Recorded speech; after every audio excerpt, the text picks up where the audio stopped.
Como eu disse anteriormente, agora nós queremos começar o estudo de quem? O estudo do Evangelho de São Mateus. Bem interessante e, sem dúvida nenhuma, foi o primeiro evangelho escrito a pedido dos apóstolos. Então, os apóstolos pediram para que Mateus escrevesse o evangelho dele, sendo em vista que Mateus era o mais letrado entre eles, também o mais culto, e era cobrador de impostos e ocupava destaque social. Mateus era uma pessoa, um apóstolo com destaque especial. Meus amigos e minhas amigas, louvado seja Jesus Cristo que nos ama. Nós estamos lendo o Evangelho de São Mateus, o primeiro evangelho a ser escrito a pedido dos apóstolos. E agora nós queremos começar o estudo do Evangelho de São Mateus. Um evangelho importante, um evangelho bem claro, bem elaborado, a pedido dos apóstolos. Este belíssimo evangelho de São Mateus, um evangelho talvez seja dos 4 evangelhos, talvez seja o mais bem elaborado, no sentido de colocar aquilo em ordem que Jesus disse e aquilo que Jesus fez. Por quê?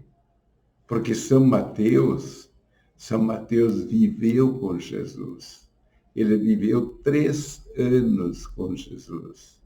E era o apóstolo, ele era o apóstolo que realmente esteve junto com Jesus e, além disso, um homem culto. Era culto porque era cobrador de impostos e era publicano e tinha certa posição social lá em Israel. Por isso que ele escreveu o seu evangelho. E os apóstolos certamente pediram para ele, você que sabe ler, Mateus, você que sabe escrever, Mateus, escreva aquilo que Jesus fez. Você que é culto, escreva para que a gente possa mandar para as outras comunidades que estavam pedindo. Mande uma carta que estão sugerindo, eles estavam sugerindo e o mundo inteiro aquilo que Jesus fez e aquilo que Jesus ensinou para nós aqui do nosso tempo. E foi o que São Mateus fez. E ele escreveu o evangelho dele, bem interessante, em hebraico, na língua que Jesus falou, para ser mais exato. E depois, este evangelho, ele foi traduzido para o grego, para a língua grega. E hoje existem, pelo mundo, pelo menos 5.000 cópias. 5.000 cópias do Evangelho de São Mateus. Em grego, desde lá, do 1º século, do 2º século, que estão espalhados hoje, espalhados pelo mundo inteiro, espalhados por todas as bibliotecas do mundo. E bibliotecas públicas e também, inclusive, museus públicos no mundo inteiro. E engraçado que o Vaticano tem poucas cópias e a maioria das cópias estão em Londres, em Nova York, em Roma mesmo. Então, vejam, e outros lugares, em menor escala. O que mostra que o mundo inteiro vê isso como uma preciosidade. Senão, jogava tudo isso fora. Se fosse mito, se fosse fantasia, se fosse ficção dos homens, jogava tudo isso fora. Mas não é isso. O Evangelho de Mateus é uma realidade histórica. E São Mateus escreveu, e ele escreveu de maneira muito ordenada, muito bem elaborada. E podemos perceber que todos os evangelhos, os 4 evangelhos, inclusive esse de Mateus, tem 28 capítulos e é o mais longo dos evangelhos, porque Mateus procurou ser fiel àquilo que Jesus disse e àquilo que Jesus fez, enquanto os outros evangelhos são menores. Por exemplo, o de Lucas tem 24 capítulos. O de Marcos tem 16 capítulos. E o de João tem 21 capítulos. Mateus não.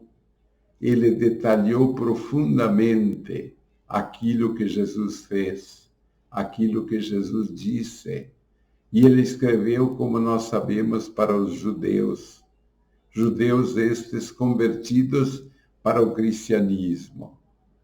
Para mostrar o quê? Para mostrar aos judeus, principalmente, isto que Jesus é Filho de Deus, o Messias, os profetas, aquele Messias que os profetas anunciaram, todos os profetas que nós já estudamos até aqui, os 4 profetas maiores, os 12 profetas menores, todos eles falaram da restauração de Israel e da vinda do Messias. Nós encontramos aí os grandes profetas Isaías, por exemplo, Jeremias, Ezequiel, Daniel, esses 4 grandes profetas, todos, e também os profetas menores. Então, a preocupação de São Mateus foi mostrar para os judeus, primeiro, que não havia ali uma quebra entre o cristianismo, entre o judaísmo e o cristianismo. Mas, ao contrário, Jesus nasceu dentro do povo judeu, como Messias, enviado de Deus Pai. E deu prova disso, com todos os seus milagres que fez em vida pública, cumprindo assim a Escritura perfeitamente. Façamos a oração da Divina Misericórdia. Eterno Pai, vos ofereço o corpo, o sangue e a alma divindade do vosso Diletíssimo Filho, nosso Senhor Jesus Cristo, em expiação dos nossos pecados e dos do mundo inteiro. Pela sua dolorosa paixão, tende misericórdia de nós e do mundo inteiro. Para isso, recebam a bênção de Deus Todo-Poderoso, o Pai, o Filho e o Espírito Santo. Amém. Fiquem na paz e no amor de Deus.